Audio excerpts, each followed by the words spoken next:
जय हिंद दोस्तों। चीन के J20 को लेकर काफी सारी अफवाहें सुनने को मिली कि चीनी J20 एशिया का बेस्ट फाइटर जेट है। पूरे एशिया में ऐसा कोई विमान नहीं जो आमने सामने की लड़ाई में इसका मुकाबला कर पाए।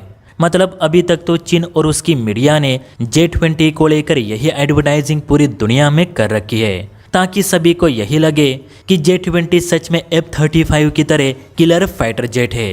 हालांकि चीन के कहने और करने में काफ़ी अंतर है। मैंने आपसे पहले भी कहा है कि चीनी हथियार सिर्फ दिखावा है।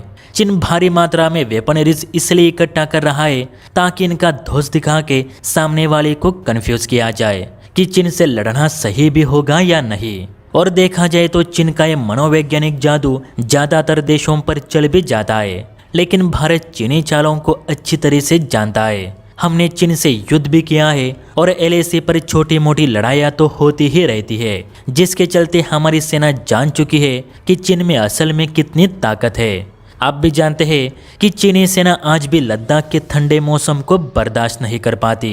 जहां भारतीय जवान -डिग्री सेल्सियस वाले तापमान में चलकर मीलों दूर तक पेट्रोलिंग करते हैं, वही चीनी सैनिक अपने कैंप्स में से बाहर तक नहीं निकल पाते।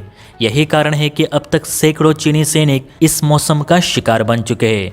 यहाँ तक कि चीन को अपने 5 आर्मी कमांडर भी बदलने पड़े।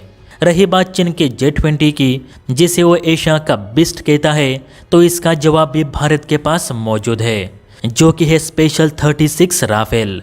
दरअसल भारतीय सेना कभी अपने दुश्मन को कम नहीं आंकती, फिर चाहे वो बड़ा हो या छोटा।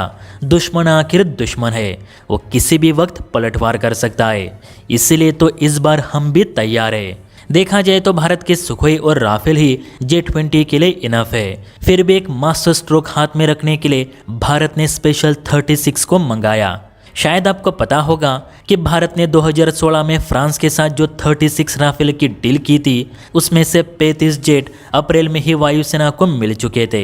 बाकी था तो ये स्पेशल 36। अब आप बोलोगे कि इसमें क्या नया है। देखिए, इसका नाम ही रखा गया है स्पेशल 36, तो इसमें कुछ खास तो जरूर होगा। देखिए, जो आखिरी वाला राफेल है उसे एयरफोर्स ने अपने हिसाब से डिजाइन करके लिया है। मतलब सेना ने अपनी ज़रूरत के हिसाब से इसमें 13 बदलाव करने को कहे थे। जो 35 राफेल हमें मिले हैं वो सब उसी तरह डिज़ाइन या कस्टमाइज है जैसे कि आज फ्रांस की एयरफोर्स इस्तेमाल करती है। उनमें वही कन्वेंशनल रेडार, एवियोनिक्स या नेविगेशन सिस्टम लगे हैं जो F-3 मानक वाले राफेल्स में लगे हैं। लेकिन इस वाले राफेल में इंडियन टेरिटरी के हिसाब से और ख़ास तौर पर चीनी J20 पर बढ़त हासिल करने वाले इंडियन स्पेसिफिक फीचर्स ऐड किए हैं। यह लगभग F-4 मानक वाले राफेल पे ही डिज़ाइन है, जो आमने सामने की लड़ाई में J20 को पल भर में बाहर का रास्ता दिखाएगा।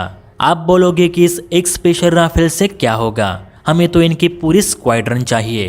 तो दोस्तों, स्पेशल 36 राफेल खरीदा ही इसलिए गया ताकि जब भी हमारे बाकी 35 राफेल को अपग्रेड करना हो तो उन्हें इसी के तर्ज पर अपग्रेड किए जा सके।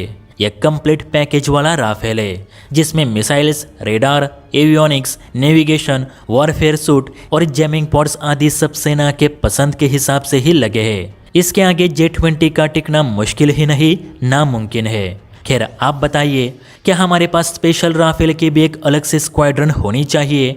नीचे कमेंट करके ज़रूर बताइए। जय हिंद। अच्छा सुनो, चैनल को सब्सक्राइब करो, उसके बाद घंटी बजा देना ताकि अगली वीडियो आपसे मिस ना हो पाए। Thank you.